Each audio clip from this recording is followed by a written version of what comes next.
Good morning, everyone. I'm Councilwoman Tasha Diaz. I'm here with Yonkers Voice. I want to say thank you for giving us the time to have this platform. I'm also here with Darnell, Leverett. We're here today because we want to talk about affordable housing. There are a lot of myths and misconceptions, so we're here to answer and educate and give you any insights that you need pertaining to affordable housing. Yonkers Voice is always here for the community, so this is why we're here discussing this here on his platform. So from here on, I want to pass it over to Mr. Leverett so he can introduce himself and actually give us a little bit of insight of affordable housing. Hello, thank you, Tasha. My name is Darnell Leverett. I represent a group. My company is Empire Development Capital Holdings. We specialize in doing development in affordable housing. I'm in a partnership with More Development, who's also been doing affordable housing for 20 or 30 years. And we're here also trying to do an affordable housing project in Yonkers, but I just wanted to talk about some of the differences in affordable housing that's here. So one of the things that are unique, I think that's unique to our project that we're trying to do is we're a total 100% affordable project. So what does that mean, total affordable 100% project? So I know in Yonkers you have a lot of projects that's going up on the waterfront in different places. Those projects are usually market rate projects with an affordable housing component, or luxury housing with affordable housing component, which is good because you have development that's going up. Mm-hmm. But when you have development that's going up with a component, just to do simple numbers, say that development is putting up 100 units and 10% or 20% is set aside for affordable housing, that provides you only 10 or 20 units.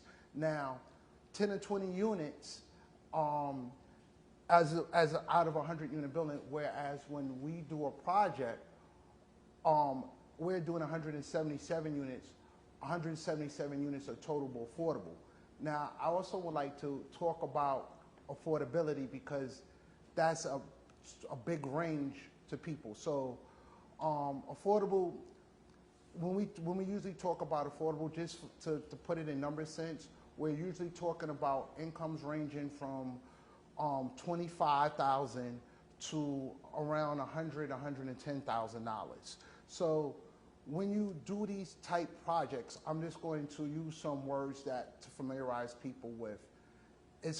The big word is called AMIs. That's annual median income. Now, the AMIs determines the affordability for the projects and what they're set at. So, for example, in Yonkers, I believe the annual, the median income is like around maybe $93,000 because they take into account of the whole Westchester. So, at 100% AMI, that's the norm. That's setting you at like 93 or so. Right. So when people, not to interrupt you, but right when people say, why don't you change the AMI? They don't realize that it's based on the county. It's not based on the actual city. Yeah, so the AMIs is set by the federal government, HUD. But when they set it for the whole county. Correct. Of Westchester County. So it's just not Yonkers. So say, for example, I don't really know what's the median income here, but let's just say if it's $50,000. That's for Yonkers. Westchester County is like 93,000. Correct. So it's like it's not comparable. So for Yonkers, you will be using that median income of actually 93. You won't be actually using the 50,000 area median income. So that's why it's important. So what that does is you're set. So they'll go 20% at AMI, 30% at AMI, 40%, 50%, 60%. So don't want to interrupt you, but I just want to give a thank you to our sponsor, which is Dos Marias. This platform would not also be possible without him and the conjoined efforts of Yonkers Voice. So I want to just say thank you to Alfonso for letting us use his establishment for this interview, for this educational piece, shall I say. Yes. So I'd like to thank our sponsors as well. So those incomes are set. So if you have 37% AMI, which is our project is starting at. So for a one-person house income, that's around $33,000. For two is around $37,000, and then we go up for tiers. Now, one of the things that our project does, and I think that's unique to anybody that's doing a total affordable housing, is like for people who have lived in luxury units and that have a affordable housing component, sometimes because they just don't have the unit count, a lot of units, when you get a job and your income change, and people familiar with this word recertification, your income is kind of set higher than what that unit is allowed for. And that's because they have to, like as well as us, be compliant in terms of having these units available. So with us, because we have so many units, we're able to, if your income goes up, we're able to Still accommodate you. You don't have to leave because your income went up. Exactly. So basically, you don't penalize Yes. the resident because they got an increase, right? Because everybody deserves an increase, right? Inflation, cost of living goes up, daycare goes up, food cost goes up. So in units such as his, that won't disrupt where you live. Such as someone came to me, right? They live down by the water. They got an increase. They are no longer to reside in an affordable unit. Luckily, they have the means to move somewhere else. But what if there's a person that doesn't? So are you going to keep them at a place so they can stay in a luxury affordable? Or would you rather than move somewhere where there is space for growth, right? Because we want people to grow. We want people to be better. We want people to better in everything that they do, right? So, and with his, it's not low income. It's not high income. It's not just mid. It's a mixture of all, right? Yonkers is diverse, right? We know the diversity here in Yonkers is on the rise. As a councilwoman, we raise many flags here in Yonkers, right? People make different incomes. This is what we want to bring to Yonkers, but we also want to keep the people here in Yonkers. So we don't want to push them out. We want to keep them here, and we also want to welcome others. So his project ranging from where we start about $25,000 to $30,000 and capping off at $100,000, that is what we want. We want people to be enticed by that there are choices. You should have choices. Choices are good. When you go into a shoe store, if you don't have choices, you're not going to stay in that shoe store. You're going to go somewhere where you have choices. And not that market rate development is not good for Yonkers, because it was a start for Yonkers, right? But buildings such as these can also be implemented in Yonkers and give it a bigger push. And when I say that, it's because they provide units that if they have units available, it's available for people that are in need. Not just people that want an apartment, but that are in need of an apartment. And when I say in need, if there's someone that is going through domestic violence and that person has to be taken out, necessarily, they don't want to go to a shelter all the time, but sometimes that's where they have to go. If there isn't a unit available in his buildings, that person gets priority. His building has a list that's called prioritized list.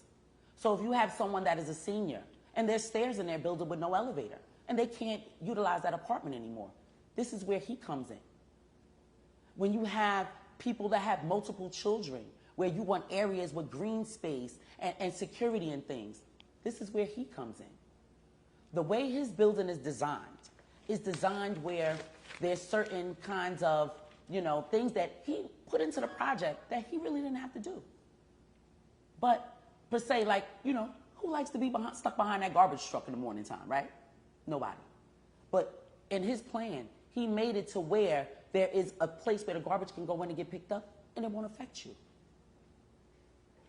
So this is the rendering of the building that we would like to put in Yonkers. and I just want to talk about some of the amenities. If you go, this is around 273 Glenwood, 275, 277. If you currently go there now, it is a big rock with trees growing out of it. The sidewalk is dilapidated. What we want to do is put in that space a building that has a solar roof, that has rooftop deck. Our apartment sizes are ranging anywhere from 500 feet for a studio to upwards to 1,300 square feet for a 3-bedroom apartment. Our building will have terraces for some of the units. There will be, of course, there's an elevator, it's a 14-story building. It will be on-site parking as well at the below the building. And we're also making improvements to the sidewalk, to the infrastructure around. And we're going to be very careful in our process. We're not going to do any kind of blasting, even though it's rocks.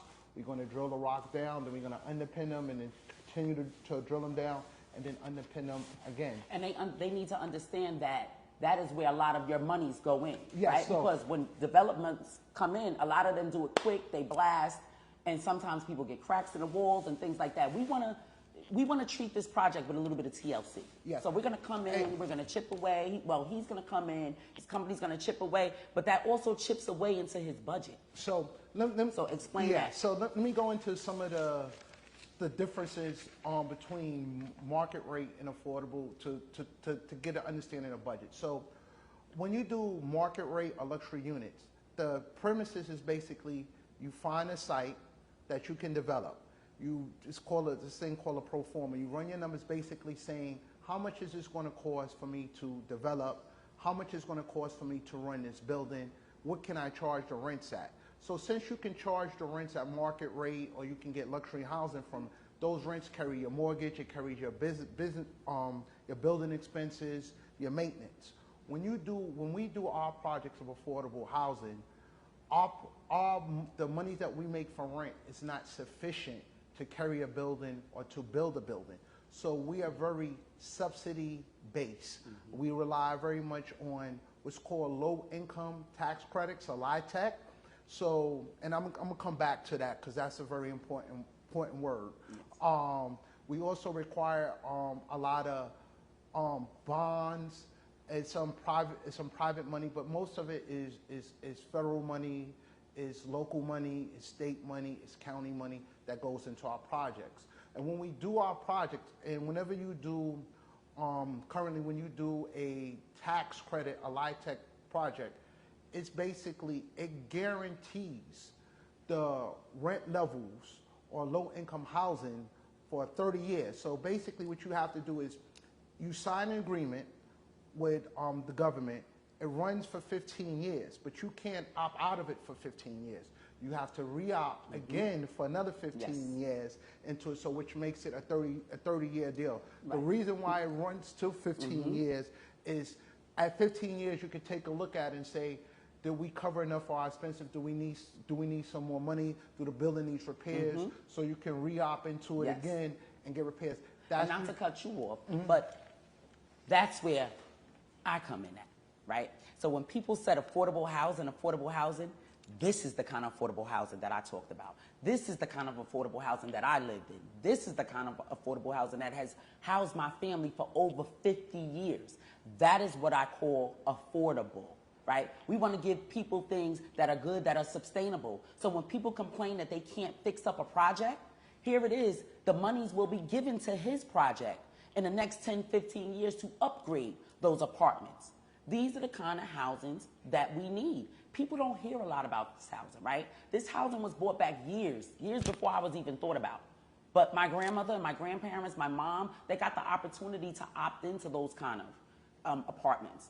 And as my children, and so on and so forth, this is what we want. And we bought this in front of the mayor, and everybody blamed the mayor doesn't want affordable housing, the mayor doesn't want. That is untrue. That is untrue. That's just someone, to point the finger at somebody. And anybody that knows me knows that I'll tell you the truth, flat out. He sat down with us, and we explained to him what projects we would like to see in Yonkers. Not that we don't want development, right? We want to add in both. And if we were on the topic of affordable housing, with a project such as this, why could we not tie in the two? We're on the topic of housing. Just like the states write bills and they have certain things in a bill, why couldn't we do a bill for affordable housing? Let's incorporate everybody. Let's not leave anyone out. And that's what my gripe with affordable housing was. It's not that I didn't want it or I didn't support it. I've always supported it. And when I voted on it, I supported it. But I said that it needed to be tweaked. And when I said needed to be tweaked, this was the element I was talking about when I said it needed to be tweaked. So what I also wanted to bring back to the project too, about in terms of budget and expense, this site that we're trying to put the development is a very complicated site. The topography of the land is rock. It's very expensive to break through the rock. Also, we have to provide a certain amount of parking spaces. Yes. And this is where it gets tricky and a little bit difficult. Yeah, it gets very tricky and difficult. And this is also where, as a community, decisions have to be made. Yes. So, and what do I mean by that? So, for order for us... So basically, because you want the land that nobody wants, yes. It's tricky, but we still want this. We still want to Yes. work on this. You don't want a piece of land that you could come and build on, make your money, and get out of here. Yes. You want a piece of land that you're going to cherish because you put money into this. So you Yeah. want a piece of land that nobody wants, that you're going to cherish, and it's going to flourish, and hopefully we could do more projects such as these in the future. Yes. I think we have a question. Are there any plans for housing for middle-income residents who can't afford market rate? Yes, there are. This is the plan here. This is the plan that if you cannot afford market rate affordable, this is the plan. He has the building. You can get a market rate affordable building look, but with an affordable feel. You can actually afford these units. This is what I'm trying to say. We're not just warehousing people. Yes. And putting up a building just to say we put up a building. The features that you have on this building, you have on the waterfront, a roof deck. Yes. Space in the building. A community room. A community room. You have where Parking, underground parking for the building. You have greenery. He's gonna add greenery. Greenery to the site. So yes. This is a building that's not just we just throwing up a building just to have a building put up there. The only difference that makes this project different, and I just want to say this, it's not a fight to say market rate units are bad. Right. It's not. No. It's a place for everything. Yes. And they have a different model than us. Since we are relying on a lot of our funding yes. from the government, we have to be in compliance to make with sure certain, that we provide these units for 30 years. Yes. That's really the difference. The end product that you get in the building is not the difference. It's just how this project is being funded, correct. How this project is being And not only that, not only do you want to put a building there, but you want to beautify the area as well. Yes. So give us a little bit of insight of that. So, like you said, you're not just want to place a building So right there. now on that rock, if you go there and you walk on it, I'm not encouraging anybody to do that. It's a dump. They have washing machines. They have we even seen a dishwasher, a bathtub out there, and just trash. So that area will be no more. We will put on our building security cameras around. We will also provide lighting to that area. Yes. We will fix right there. You can't even walk on the sidewalk. And you're going to widen the street for fire to come down. Yes. So there's a roundabout. He's going to add a roundabout. So when the fire department comes through that street, they can, and it's not just for that building. It's for for the entire block. So when they come down, there's space for the fire trucks to come down. Also, we also, since we need a water hookup to provide water to our building, we also not just going to provide a water hookup to our building, but we have been in talks with the city on how to improve the water system in that area in terms of the hookup. So it is bringing a little bit of infrastructure to that area. And the road down, anybody who went down Somerville knows that road is kind of awkward. There's no turnaround to the end of it. It's like you kind of got to back it to someone's driveway to come around. These are the improvements that we are also trying to bring as we're bringing in a project. Another thing that I do want to say in that number that I went to the AMIs. So with people, because I know people say, oh, you get in the building and then they raise the rent. We cannot raise the rent past a certain minimum level. Correct. Because we have to be in compliance. If we fall out of compliance, we get penalized. Correct. So this building has to say, once we sign those agreements and say we're taking this federal money, this state money, we have to live by those agreements. So can you give us some examples of rents? Because I know that's one of the important questions. So say for say, somebody comes in there and could you give us a difference in the rents? Because you have studios, you have 1 bedrooms, you have 2 bedrooms, you have 3 bedrooms. So we have studio apartments starting at $830. Excuse me? $830. Did you hear that? Yes. We have 1 bedroom starting at $890. And this all depends on... Wait a minute. Excuse me. Could you repeat that? $830 for studios, $890 for 1 bedrooms. That means a college student can get an apartment if need be. A single mother working a minimum wage job can get an apartment in there if need be. A veteran on a fixed income can get an apartment if need be. A senior on disability can get an apartment if need be. And let's not forget this, Con Ed is included. So don't think you have to pay $800, $900 and then turn around and pay Con Edison. That is all inclusive. This is what I talk about when I talk about transparency, inclusion in the community. You know, when I talked about affordable housing, because I was new to the council, a lot of people thought I didn't know what I was talking about. But I do know what I'm talking about. Do I know everything? No. But I'm always willing to learn. I always have that ear to learn and to listen. And when people point the finger, that's because they don't want to do the work. I sat and I did the work, and I will continue to do the work when it comes to affordable housing. These are projects that we want in Yonkers. We want to see people housed.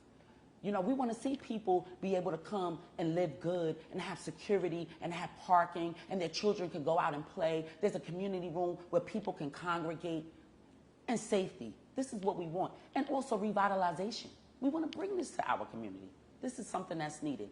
And like I said, a lot of people beat up on the mayor for affordable housing, but nobody took the time to ask these questions. So that's why we're here, to bring you these questions.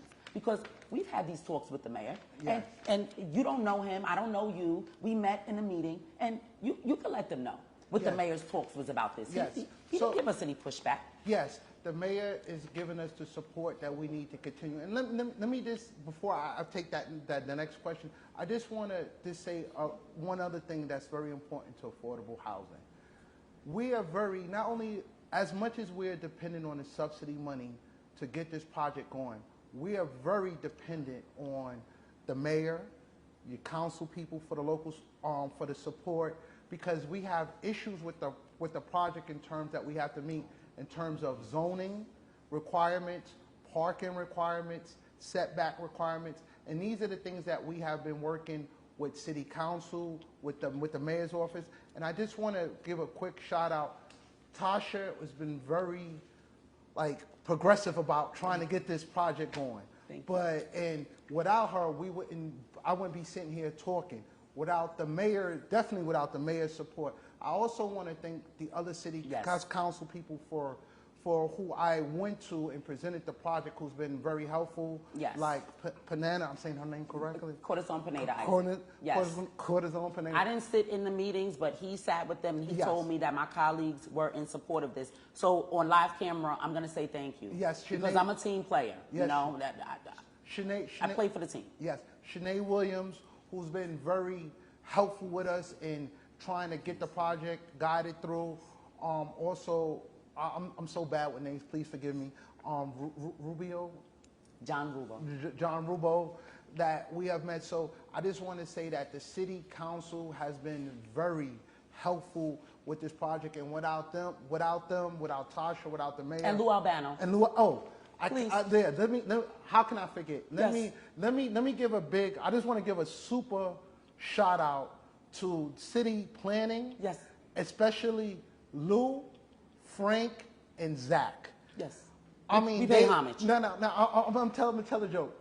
This would move without city council and their support, but they're really the people on the ground who's really driving, who when you do the plan submission, when you go back, and the figuring out of the process. Like, I look at city council and mayors as the boss. They tell everybody, yeah, let's try to push it. But then it's really like Lou's team that really guides the process and going through. So I can't thank him and his team enough for helping us with So the there was a project. question about the landlords asking for credit scores for people with Section 8 and things like that. Now explain to them. Your buildings, we don't do that. So what happened? Let me explain.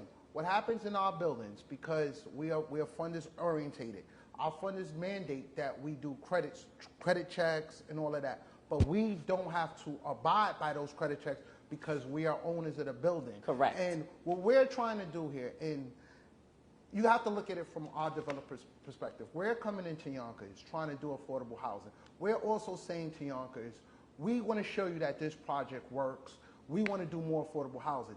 So if we make it hard and say to the people, nah, we're not taking you, that's going to get back to the council person. Correct. When we come back and say, listen, we put this nice building up here, we like to put another building, they're going to be like, no, I have this constituent complaining, this constituent. So I stress, this is a true, when I say in the words of a true partnership, this is a true partnership with city, with the government, when I mean the government, I mean the federal government, even with us, to try to get this project going, trying to fulfill the needs, because if we don't fulfill these needs, then Yonkers won't have no more use for us. Right. So that's why when I said we don't do that, I meant as in, yes, we do credit scores and checks, but we don't penalize you for that. Exactly. Right? So if you go to someone else and they say, oh wow, they have a low credit score, we don't want them here. We don't do that.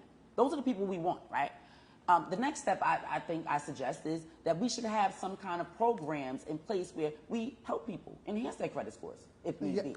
Yes, and that is something that one of the things that is very important in us too. Is like we want to provide a place of stability where you can come, you can live, you can be comfortable. We can an environment where the building can be safe and functional. Because if the building is not functional, it don't serve nobody well. Correct. And also, if he's even willing to compensate the people around in the neighborhood, if there's any eyesores for like their cranes or anything that's on there.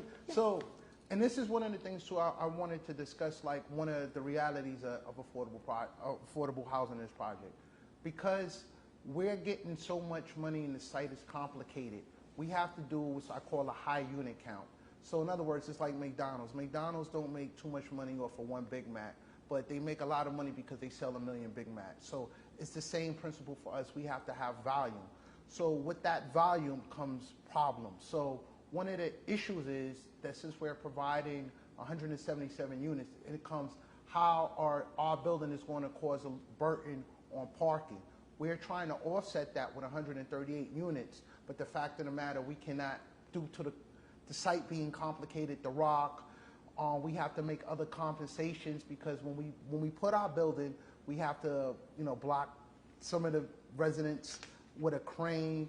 So we're willing to give compensation to them. So the cost of the project is enormous. Yes. So, and we're trying to make to be good partners and do other stuff that's normally not required, but the fact that we want to still do business in Yonkers and we want to be looked at as affordable housing leader in Yonkers, we're willing to, give other things to the community and back. And there was a question that came in about handicap accessible. Oh, the building by law. Yes. By law. We abide by all of the laws. Yeah, by New York State law, we have to make the building handicapped. It will not clear the design process for us not to do otherwise. The building is going to have elevators. It's going to have ramps where you get in. It's going to have 2 entry points. It's definitely, I don't see how you can do a new construction project in New York State without it being handicap accessible.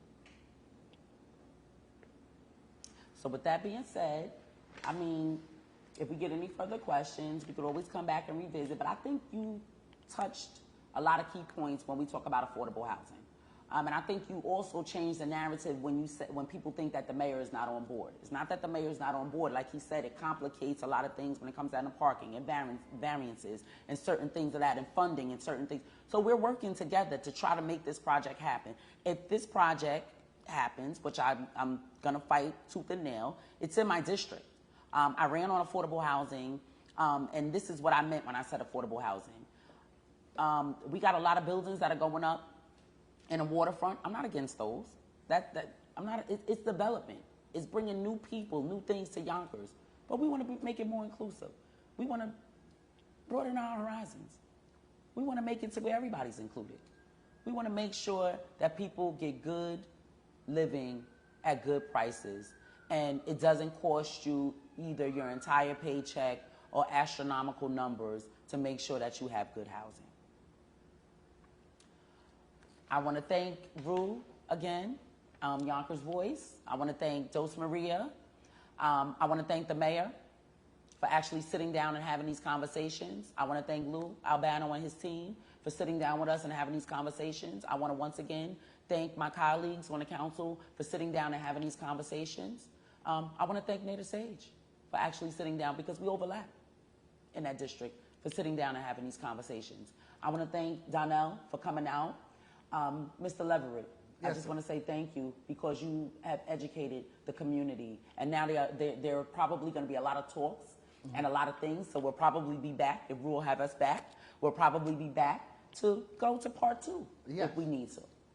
I would love that. Anything that you would like to say? I just like to say 2 more things. I would like to say thanks to the fire department, because they made the process really easy with us, and Yes, the design. we love of the fire. I also like to say thank you to public safety. We had meetings with them, and that's why I say it's a collaboration and Yes. stuff.